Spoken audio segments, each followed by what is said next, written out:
দর্শক, সন্ত্রাসী কার্যক্রমের জন্য সন্ত্রাস বিরোধী আইনের আওতায় বর্তমানে বাংলাদেশে আওয়ামী লীগের সমস্ত কার্যক্রম নিষিদ্ধ করা হয়েছে।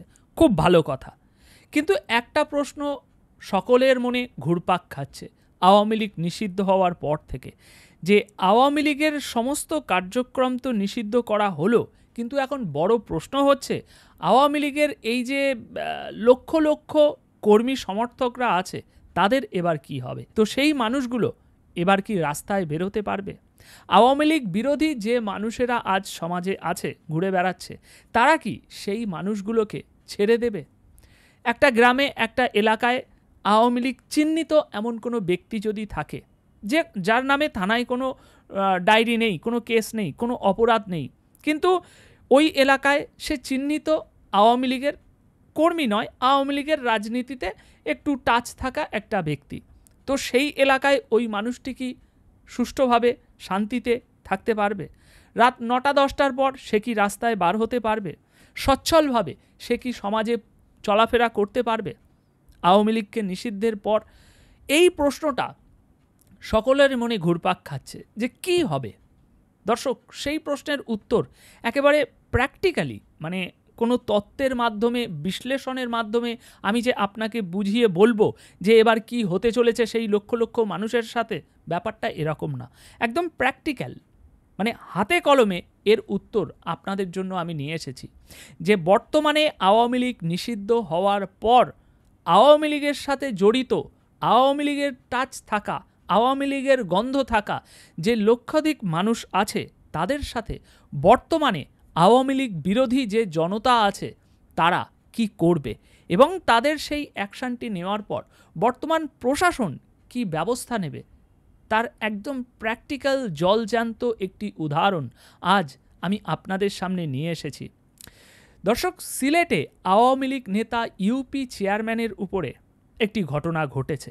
সেই ঘটনাটাই আমাদেরকে ইঙ্গিত দিচ্ছে, একদম দিনের আলোর মতো স্পষ্ট করে দেখাচ্ছে যে এই লক্ষাধিক মানুষ যারা আছে তাদের সাথে কি হতে পারে।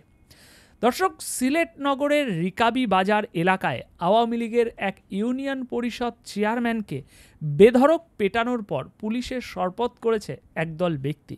গত মঙ্গলবার রাত 9টার দিকে এই ঘটনা ঘটেছে।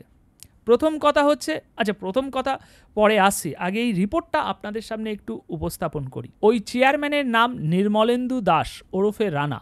তিনি হবিগঞ্জের নবীগঞ্জ উপজেলার করগাঁও ইউপি চেয়ারম্যান। এছাড়া তিনি নবীগঞ্জ পৌর আওয়ামী লীগের সাবেক সাধারণ সম্পাদক। এখন পুলিশ সূত্রে আমরা যা জানতে পাচ্ছি যে নির্মলেন্দু রিকাবি বাজার এলাকায় একটি রেস্টুরেন্টে খেতে যান ওই রাত 9টার দিকে। এই সময় একদল লোক তাকে পাকড়াও করে বেধড়ক মারধর করে। পরে পুলিশের কাছে তাকে শরপথ করা হয়। পিটুনিতে নির্মলেন্দু রক্তাক্ত হন, তার মাথা ও শরীরের বিভিন্ন স্থানে আঘাতের চিহ্ন পাওয়া গিয়েছে। পুলিশ তাকে চিকিৎসার জন্য সিলেট হাসপাতালে ভর্তি করা হয়েছে। এবার আরও একটি গুরুত্বপূর্ণ বিষয়, সিলেট মহানগর পুলিশের তরফ থেকে জানা যাচ্ছে যে তার বিরুদ্ধে নবীগঞ্জ থানায় পুরনো একটি মামলা রয়েছে। মানে জুলাই এই যে অভ্যুত্থান হয়েছে এর সাথে সংশ্লিষ্টতার কোনো মামলা তার নামে নেই, এছাড়া আর কোনো মামলা নেই পুলিশের তরফ থেকে, সিলেট মহানগর পুলিশের তরফ থেকে জানানো হচ্ছে। পুরনো কোনকালের কোনো একটা মামলা আছে, জুলাই আগস্টে যা হয়েছে বা এই তৎকালীন সময়ে যা যা ঘটনা ঘটেছে তার সাথে জড়িত কোনো মামলা থানায় তার নামে নেই। সুতরাং সে আওয়ামী লীগের রাজনীতি করে, এই কারণে গতকাল রাতে রেস্টুরেন্টে খেতে যাওয়ায় একদল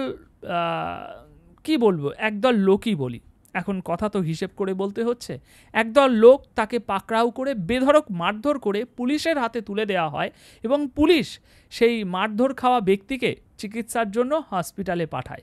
কিন্তু পুলিশ সেই যে একদল লোক একজন ব্যক্তিকে বিনা অপরাধে মারধর করে, মাথা ফাটিয়ে, রক্তাক্ত করে থানায় তুলে দিয়ে আসলো, সেখানে থানার পুলিশ সেই একদল লোকের বিরুদ্ধে কোনো ব্যবস্থা নিল না। পুলিশ কি তাদের কাছে এতটুকু জবাবদিহি করেছে যে এই ব্যক্তিকে আপনারা কেন মারধর করেছেন? এই জবাবদিহিটা কি পুলিশ করেছে সেই একদল লোকের কাছে? আর এই ঘটনাটা কেন রাত 9টার দিকে ঘটল, কেন দিনের আলোতে ঘটল না? এখানে আমাদের ইউনূস সরকারের কাছে একটাই প্রশ্ন, যেই লক্ষ লক্ষ সংখ্যায় যে আওয়ামী লীগের নেতাকর্মীরা আজ বাংলাদেশে আছে, তাদের জীবন কি আজ এভাবেই বিপন্ন হতে থাকবে? তারা কি আর কখনো এই দেশের মাটিতে নির্ভয়ে চলাফেরা করতে পারবে না? তারা কি সমাজে একেবারে বঞ্চিত স্থানে পৌঁছে যাবে? দর্শক, এখান থেকে একটা জিনিস তো স্পষ্ট হয়ে যাচ্ছে যে আওয়ামী লীগ নিষিদ্ধ হওয়ার পর আওয়ামী লীগের যত নেতা কর্মী, তৃণমূল পর্যায়ের সমর্থক আছে, প্রত্যেকেরই জীবন এখন কোথাও না কোথাও হুমকির মুখে পড়ে আছে। আইন, আদালত, পুলিশ এসব তো একটা আলাদা ব্যাপার, কিন্তু সমাজে আওয়ামী লীগ বিরোধী যে জনগণ আছে তাদের হাতেই এরকমভাবে হয়তো বেধড়ক পিটুনির শিকার হতে হবে প্রত্যেককে। আওয়ামী লীগের যে লক্ষ লক্ষ নেতাকর্মী ও তৃণমূল পর্যায়ের সমর্থকরা আছে, তাদেরকে আজ সমাজে ঠিক এভাবেই ভীত সন্ত্রস্ত হয়ে ঘুরে বেড়াতে হবে, কারণ এই জলজান্ত ঘটনাটি আমাদেরকে সেদিকেই ইঙ্গিত দিচ্ছে।